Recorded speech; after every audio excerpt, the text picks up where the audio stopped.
President Clinton is often in the middle of the national conversation. We caught up with the former president yesterday at the University of Miami, where he's hosting the Clinton Global Initiative University. Building on his global initiative, CGIU focuses on how young people can serve locally and around the world. We talk about that and more in a wide-ranging interview, my first with the former president since health care reform passed. To have a serious effort at national reform take from 1993 to 2010, that's not so long. He weighed in on financial reform, Mideast peace, and the Supreme Court, but we began with the debate he started this weekend. You've made some news over this weekend. You gave a speech on Friday talking about, on the 15th anniversary of the Oklahoma City bombing, which is coming up, how public officials have a responsibility to be careful with their words. This prompted a response from Rush Limbaugh. With this comment, you have just set the stage for violence in this country. Any future acts of violence are on your shoulders, Mr. Clinton. Do you have any response? It doesn't make any sense.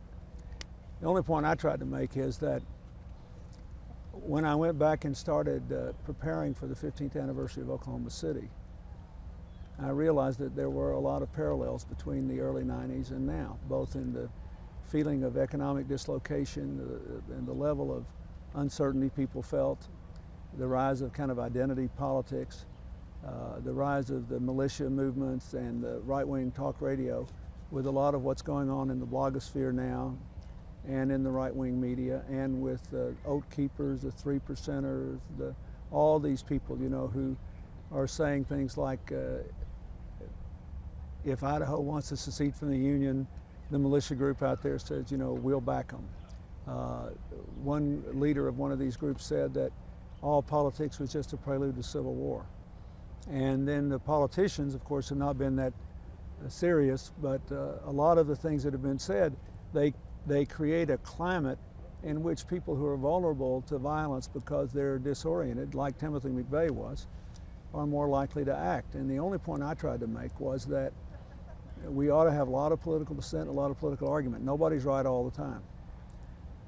But we also have to take responsibility for the possible consequences of what we say, and we shouldn't demonize the government or its public employees or its elected officials. We can disagree with them, we can harshly criticize them, but when we turn them into an object of demonization, you know, you increase the number of threats.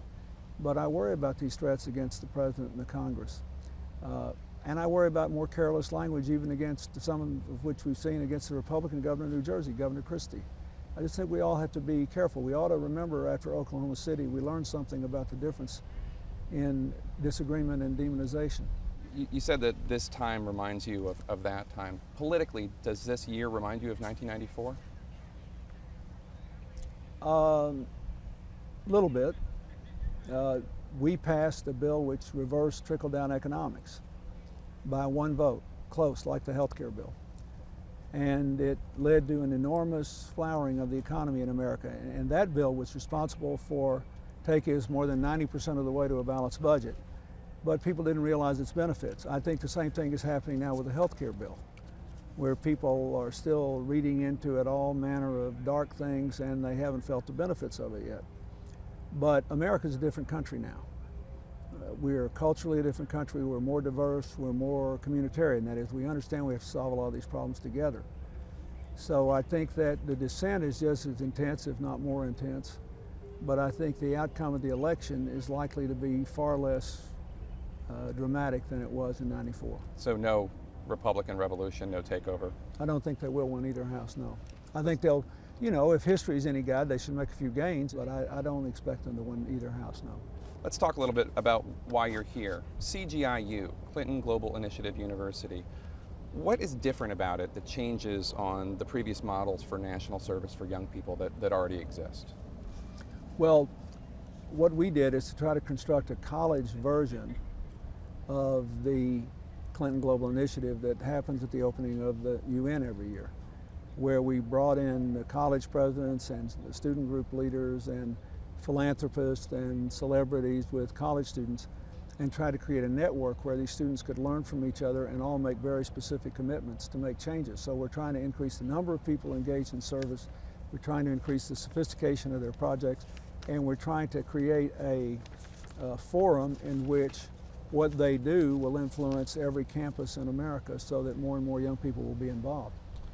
You have more than 950 commitments for projects for young people. Explain what a commitment is. Well, a commitment is a very specific pledge to undertake and implement a project either on the campus, in the community, in the country, or halfway around the world. We've had commitments, to give you some examples, as reversed as a pledge by students at Brown to set up a microcredit program in Providence, Rhode Island, because Rhode Island has the second highest unemployment rate in the country, that is going to help people to start again.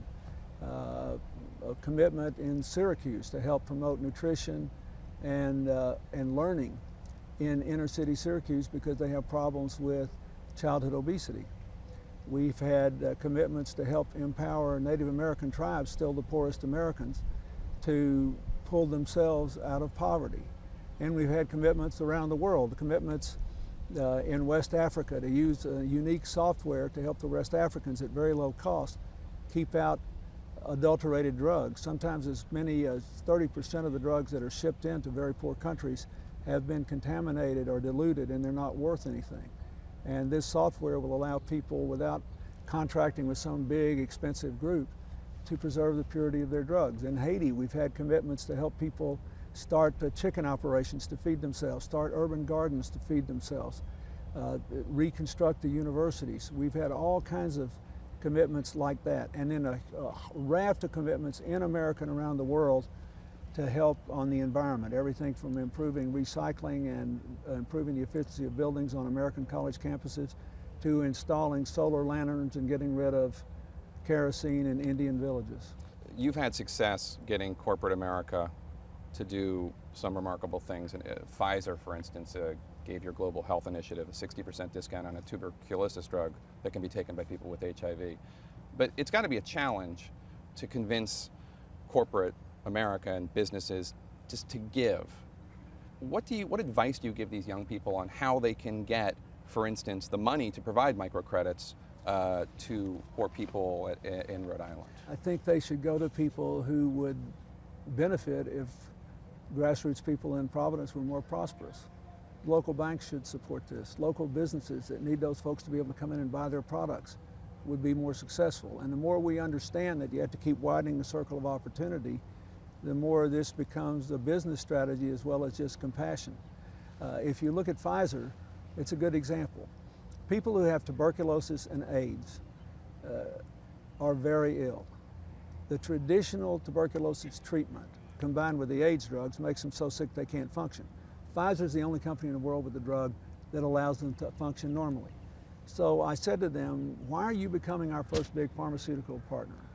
Why are you giving me this 60% deduction? And the president said, because I realized that by fighting the generic trend to lower drug costs, we were trying to get a huge percentage of only 15% of the population of the world. I decided we should go to the other 85%. When all these generic drug companies changed their strategy, they were still charging a lot of money because their payment was uncertain and they had a few customers, so they had to have a big profit margin. I just asked them to change their business model. Now they have a low profit margin, but they have many, many more customers and certain payment. When Walmart convinced its supply chain to cut the packaging by 5%, they changed the business model. It had the global warming effect of taking 211,000 trucks off the road, but it also cut the supply chain costs $3 billion a year. So you have to find ways to argue that in the end, being philanthropic, being large-minded, being compassionate is also, in an interdependent world, good economics. One of the challenges for philanthropies is that when you're dealing in impoverished areas, there's often a lot of corruption. I know it's a situation, and I know the Global Health Initiative has a no corruption rule. You've talked in the past about one country you had to pull out of for the Global Health Initiative because they were not going to uphold the no corruption rule. That's correct. Of course, that I'm sure to a degree upset you because you want to be in that country. I desperately wanted to do it. What advice would you give them to help negotiate that terrain, to do good but at the same time avoid some of these bad actors that are almost inevitably in impoverished areas. Rampant corruption normally accompanies incapacity. That is, in poor countries where a few people have a lot of money and money changes hands, it's because nobody expects there to be a good universal health care system. Nobody expects there to be a good universal banking system. Nobody expects there to be a good universal education system. So what I would advise them to do is just to say that in their project, whatever their project is, there can be no corruption. You change the world a step at a time. And when I go into countries, you know, I don't examine the whole banking system or look at how the energy contracts are done. I just say, if you want us to operate here in economic development and energy and health and education, we have a no corruption policy. That, I think, is what they should do. Now, when you take responsibility, as I did when I worked for the UN in the tsunami areas, in Indonesia and Aceh, for example, or as I'm doing now, the Haitian Parliament yesterday authorized the establishment of the commission that Prime Minister Bellarive and I will co-chair in Haiti. We have a higher responsibility. We have a responsibility to make sure all the donors' money goes from their pockets to the intended object without corruption.